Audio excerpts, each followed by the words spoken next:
How to fix Windows Update stack at random percentages.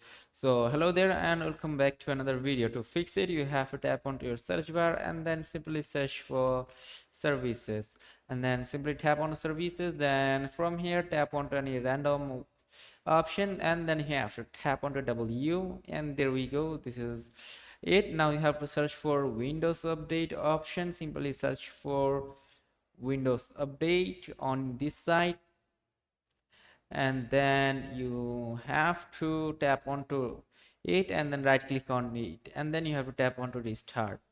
Also, if your restart version is unavailable, and they simply tap onto start and then restart it again. So this is as simple as that. This is how you can fix the problem. So if this video is helpful, do not forget to like and subscribe to the channel. Till then, take care, goodbye, see you on to another video. And if you have any further issues, let me know in the comment sections. I will try to give you a solution. So goodbye, see you on to another video.